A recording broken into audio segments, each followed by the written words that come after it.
En este video vamos a trabajar la unidad 5, que es la unidad que se encarga de trabajar la dotación de riego y fundamentalmente la medición de esa dotación de riego. Para eso vamos a ver algunos conceptos principales o conceptos básicos, y el primer concepto que vamos a ver es el concepto de canal.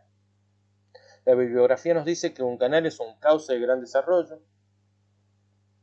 que puede estar a cielo abierto o puede estar cerrado, y que ha sido construido para conducir el agua, algún líquido, generalmente agua, que se mueve por la fuerza de la gravedad.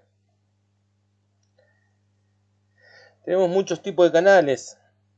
Los más comunes que nosotros podemos conocer es un canal de desagüe, que en este caso está siendo dragado, limpiado. Canales de riego, que pueden ser trapezoidales o rectangulares. O canales de menor desarrollo, como las acequias. Bien. ¿Cuáles son las partes físicas de un canal?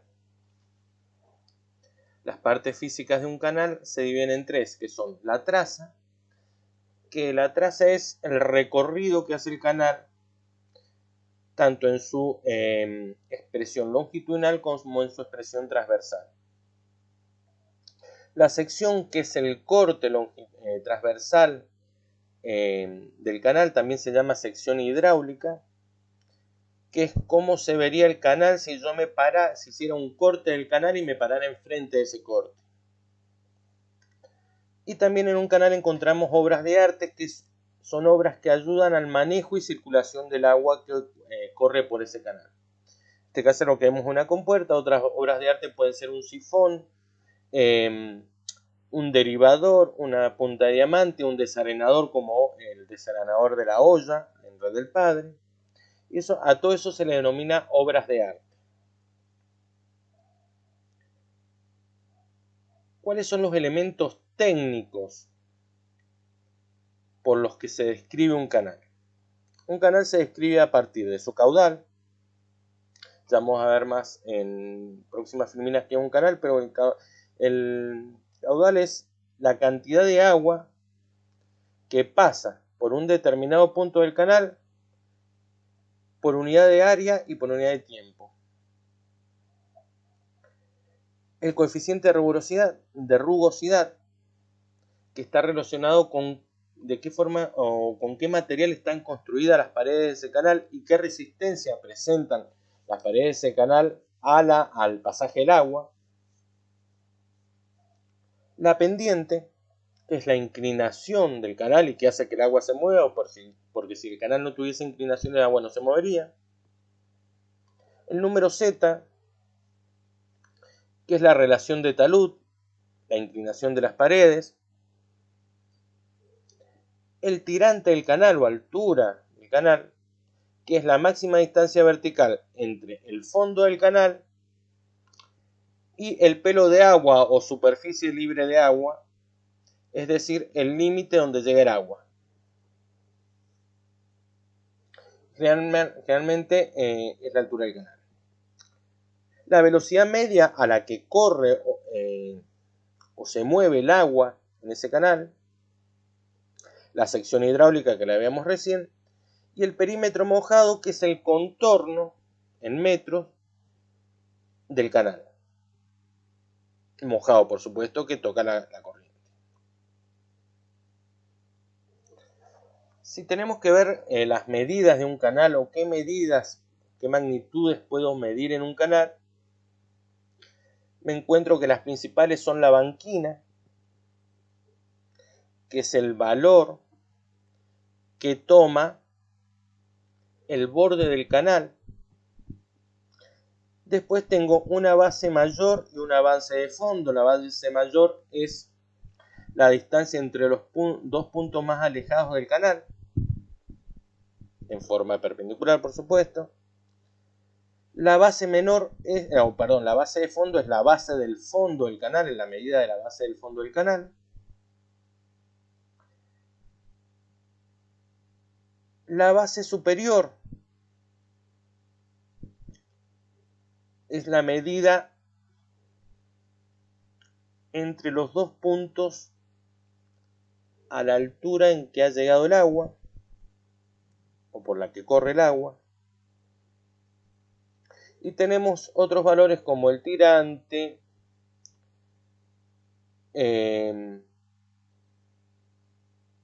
la revancha, que se utilizan para diferentes cálculos hidráulicos. Estos serían los conceptos básicos que veríamos para después trabajar con los demás conceptos de medición de canales. La medición del agua tiene un nombre que se llama hidrometría. Y en ella encontramos algunos conceptos como el concepto de aforo, que es un número que se obtiene de medir una cantidad de agua que corre, que escurre en algún tipo de conducto. Generalmente la medición que se hace es la medición de caudal, que como decíamos hace un rato es la cantidad de fluido, en este caso agua, que circula o que pasa a través de una sección del canal por unidad de tiempo. Esta cantidad de agua o esta cantidad de fluido depende fundamentalmente del tamaño de la sección, del tamaño del corte del canal y de la velocidad media que lleve ese agua. La forma de calcularla, por definición, es el volumen que atraviesa una determinada sección por unidad de tiempo, pero si nosotros desagregamos ese volumen, podemos encontrar que el volumen se puede ser calculado como una multiplicación entre el área o sección que atraviesa y el largo del canal que se atraviesa, dividido por supuesto por el tiempo. También, si trabajamos esta función, esta relación, encontramos que largo por unidad de tiempo es igual a velocidad. Entonces, la fórmula me quedaría como velocidad del agua por área o sección, que es lo que se refiere a la definición. En la segunda imagen tenemos cuáles son las unidades que se trabajan y cómo se desarrollan esas unidades. ¿Cuáles son los métodos de aforo más comunes? Hay muchísimos métodos de aforo. Acá solo he hecho una selección de los que más comúnmente se pueden llegar a utilizar o los que nosotros podemos llegar a utilizar para hacer las prácticas. O los que ustedes cuando estén en una finca pueden llegar a utilizar sin complicarse en demasía. Tenemos aforos volumétricos que consisten en determinar, en medir cuánto tarda una corriente de agua en llenar un recipiente del que ya conozco el volumen. Para eso utilizamos o aplicamos, para calcular el caudal, la fórmula de caudal que dice que volumen dividido tiempo. La relación entre volumen y tiempo. La característica de este sistema es que es un método fácil y barato, que cuanto más grande sea el depósito que yo haya medido su volumen, más precisión va a tener esta medición. También cuando el tiempo de llenado sea mayor a 60 segundos, más precisa va a ser la medición. Y entre las recomendaciones que se hacen siempre es que el recipiente tiene que estar perfectamente nivelado para que se alcance el volumen, sea visible el volumen y el llenado bien. Es un método muy fácil, muy barato y que se puede realizar en la casa o en una finca. En la segunda imagen o dibujo que vemos acá, vemos cómo se ha adaptado una medición, un aforo volumétrico para medir el agua que trae un surco o una acequia. Para esto se ha hecho un pozo, se ha hecho una excavación, se ha colocado un recipiente al que se le ha medido el volumen, al que se ha calibrado, y luego se hace llegar el agua de la acequia por un tubo al recipiente.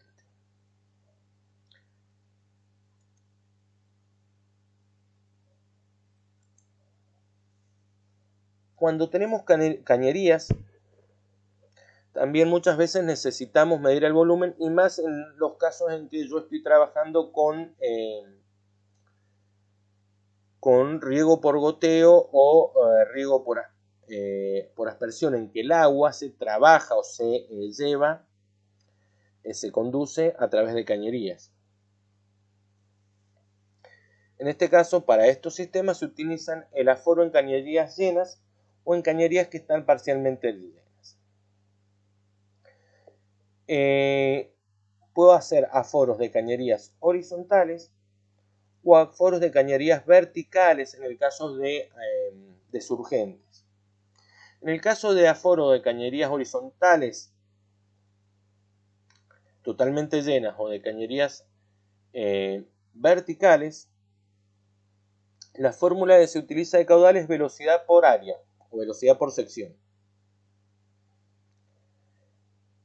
La velocidad es la velocidad que va a llevar el agua en la cañería. La sección es la sección transversal del caño. Y el caudal en este caso se va a calcular en metros cúbicos por segundo.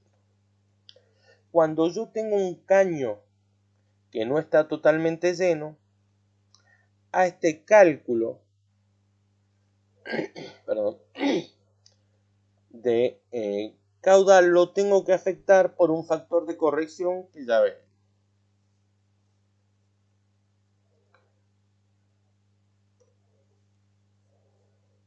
Vamos a ver cómo se calcula una cañería horizontal llena o una cañería vertical llena. Ya dijimos que el cálculo se basaba en que el caudal es igual a la velocidad que lleva el agua por la sección que atraviesa en la cañería. Lo primero que se tiene que hacer es, para calcular la velocidad, tomar dos medidas. La primera medida es la medida del largo que toma el charro de agua, que se toma desde la salida del caño hasta la caída del chorro de agua. Y luego tomar la medida de la altura de la caída del chorro de agua, que se toma desde la vertical de la prolongación del caño hacia el extremo inferior del chorro de agua. Esto me va a dar dos valores, x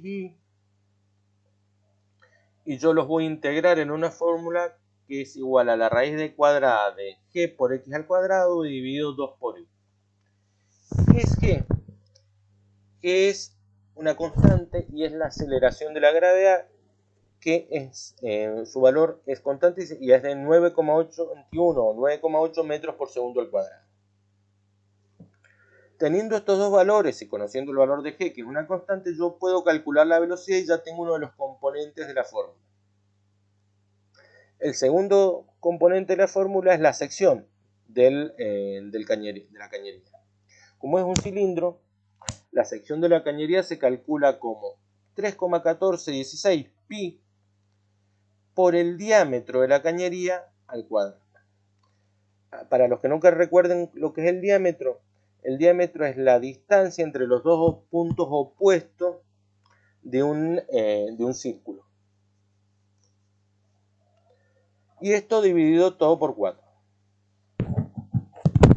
Así calcularía la velocidad y la sección de un caño horizontal lleno, y con estos valores yo puedo determinar el caudal del caño. En el caso de cañerías verticales, la sección se calcula de la misma forma. Para cualquier cañería la sección se calcula de esa forma, pero la velocidad se calcula de otra forma. La velocidad se calcula como la raíz cuadrada de 2 por la aceleración de la gravedad por h, siendo h la altura que alcanza el chorro de agua vertical.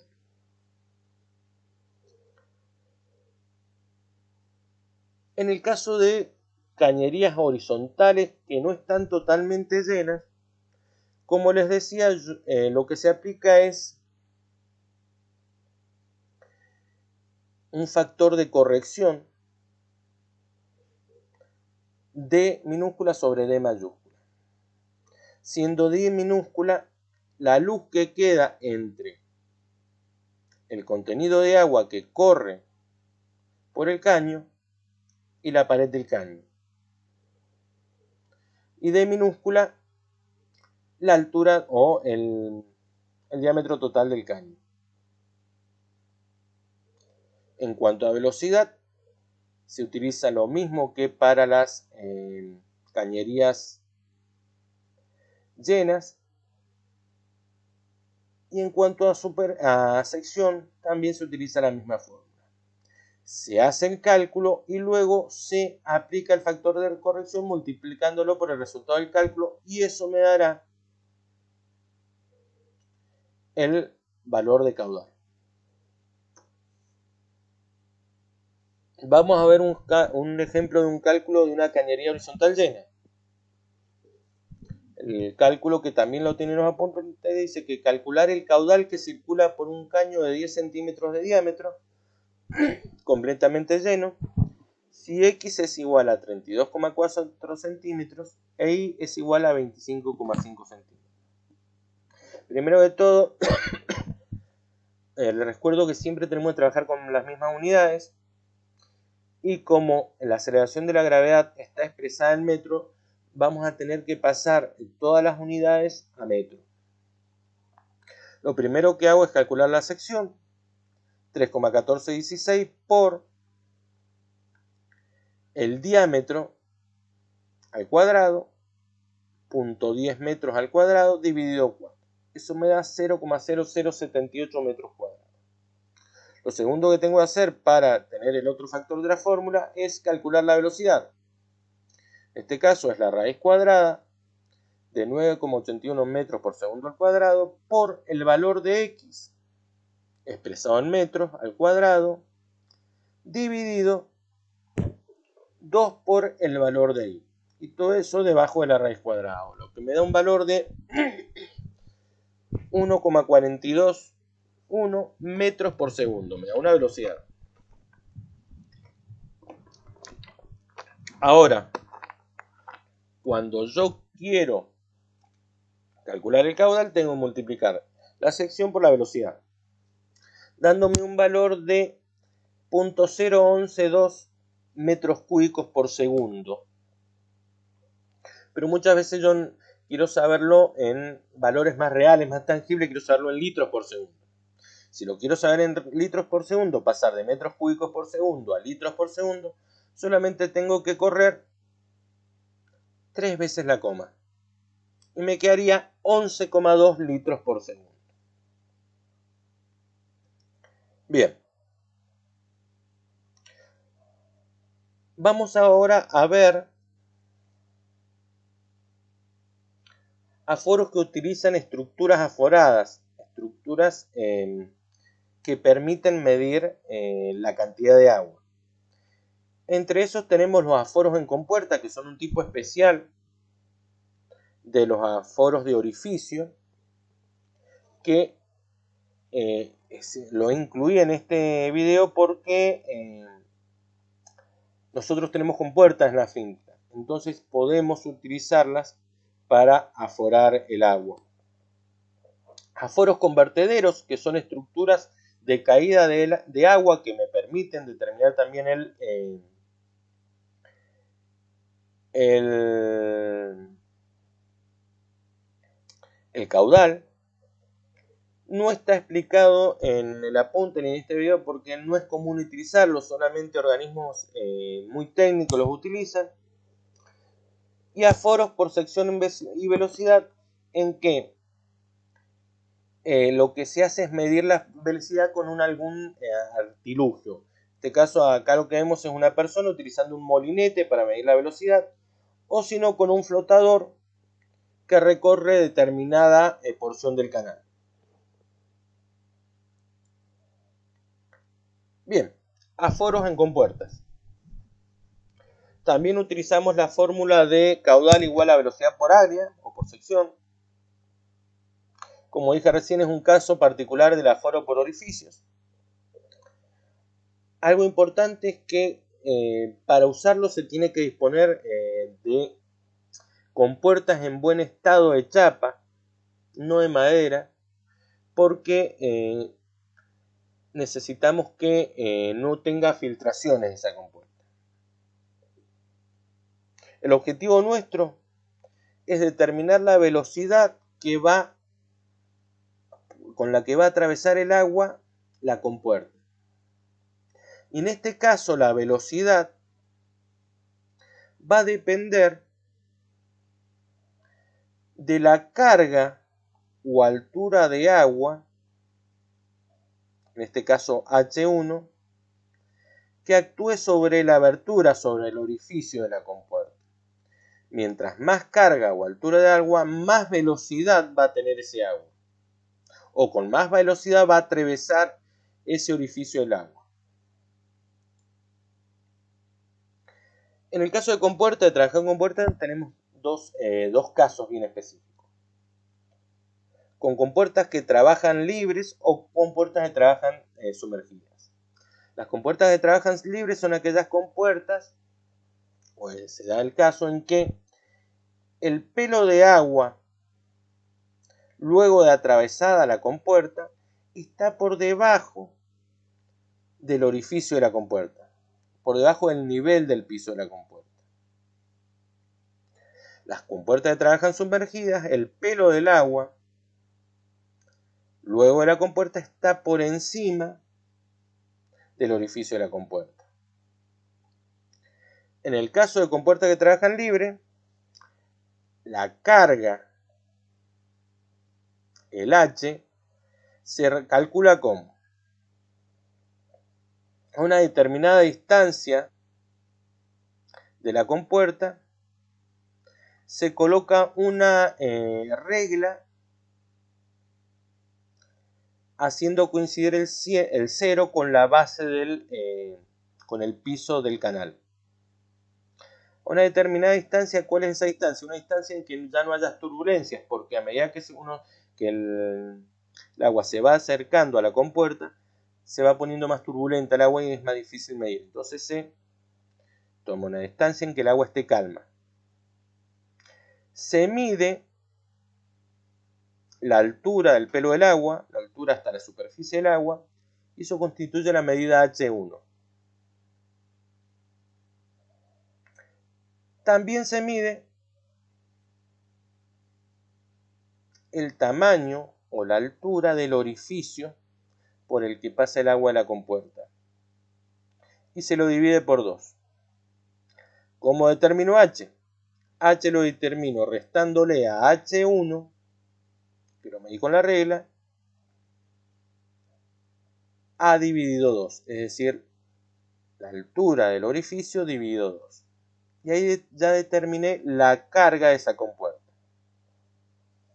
En el caso de las compuertas que trabajan sumergidas, utilizo la regla para medir antes de la compuerta y después de la compuerta el pelo de agua o la superficie del agua, la altura de la superficie del agua.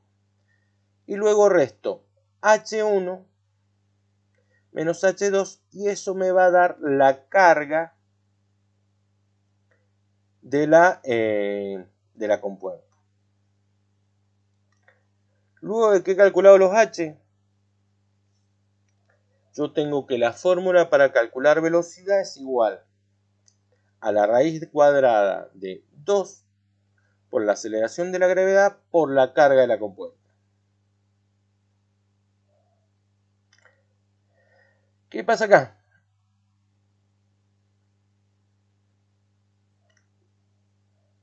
Me aparece un factor de corrección. Este coeficiente de gasto o de contracción varía de acuerdo a la posición y a la dimensión de la compuerta respecto a la sequía en que se encuentra y si esta compuerta funciona libre o sumergida. Si la compuerta funciona libre y tiene la misma sección, es decir, el mismo tamaño que la acequia, ese coeficiente de gasto va a tomar un valor de 0,68.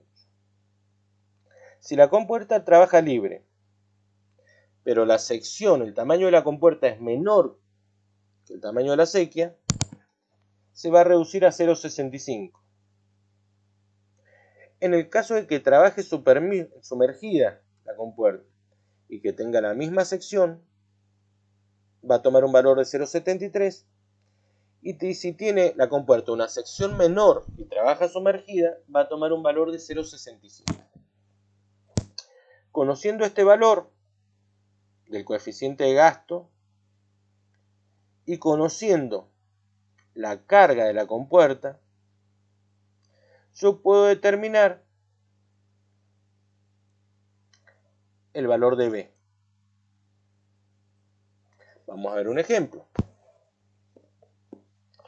Calcular el caudal que pasa por una compuerta que está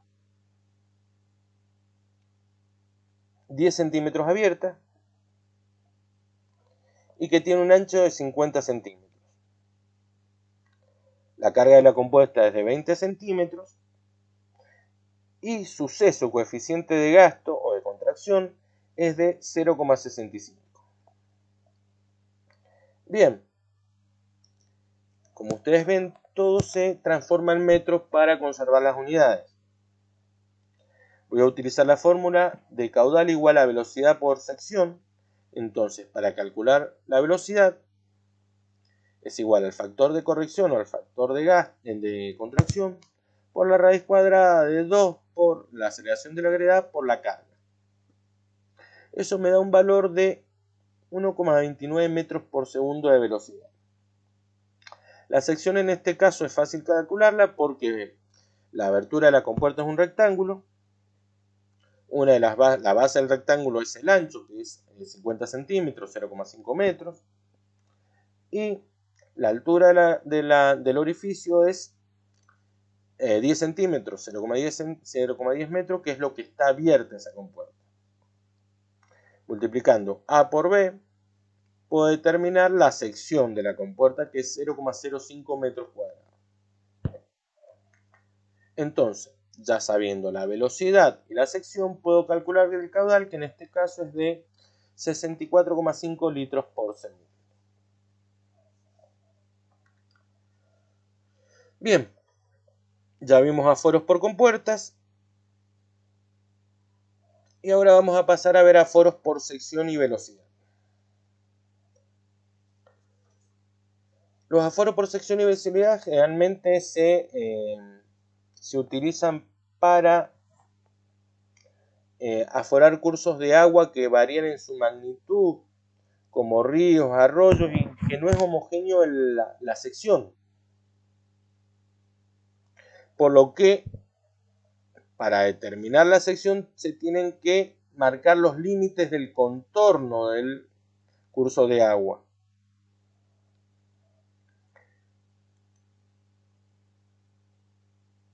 También es muy importante conocer cómo se distribuyen las velocidades en la sección, porque la velocidad en un canal, en un curso de agua, no es constante. En general, la máxima velocidad se encuentra en el medio del curso del agua y a un 20% de profundidad. Luego disminuye rápidamente a medida que se va ahondando en la profundidad. Una salvedad es que si nosotros tenemos canales en que el agua tiene una altura mayor a 80 centímetros, si yo considerara solamente la velocidad al 20% de profundidad, estaría cometiendo un error, porque hay mucha afección por otras causas. Entonces lo que se hace es tomar la velocidad al 20% de profundidad y al 80% de profundidad, y luego se hace un promedio de esas dos velocidades y se obtiene la velocidad media. Repasando de nuevo, cuando yo voy a tomar la velocidad mediante algún medio mecánico como puede ser un flotador o un molinete, yo tengo que tener en cuenta que la máxima velocidad se da en el centro del canal y a un 20% de profundidad. Si el agua que yo estoy midiendo o el canal que yo estoy midiendo tiene el pelo de agua tiene una altura mayor a 80 centímetros, yo tengo que tomar dos velocidades y luego hacer un promedio. Una velocidad al 20% de profundidad y otra velocidad al 80% de profundidad. Dentro de estos aforos por sección y velocidad encontramos los aforos con flotadores.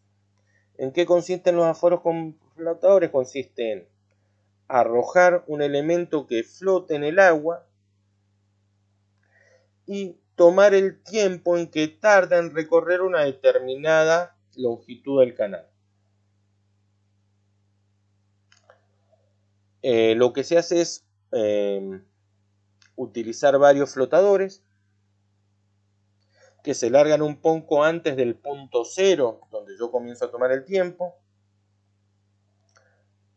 y se comienza a tomar el tiempo cuando los flotadores pasan por el punto cero que yo he designado.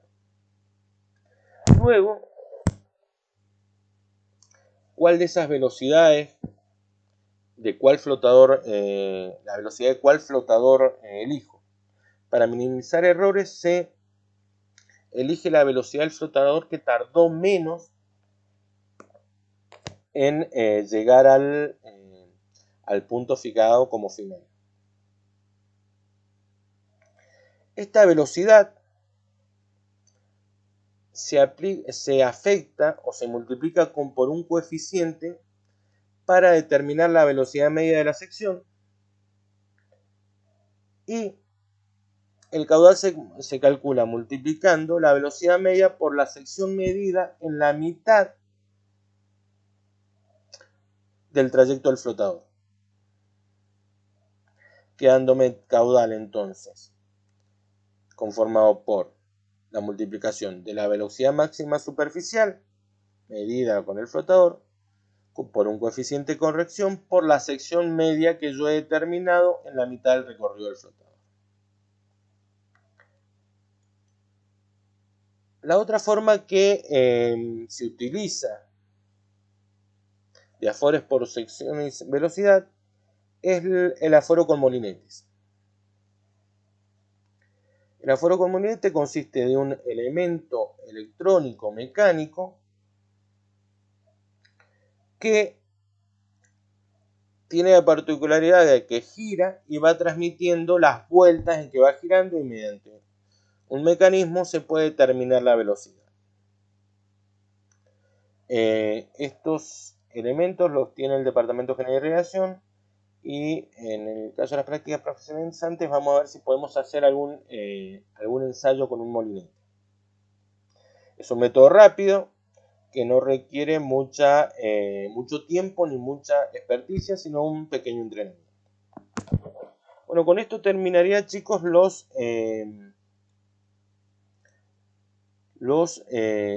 métodos más comunes de medición de dotación de riego. Así que espero que hayan entendido un poco las explicaciones. A veces me trabo, pero tienen para ayudarlos una copia en PDF de esta presentación y el texto de estudio. Muchas gracias.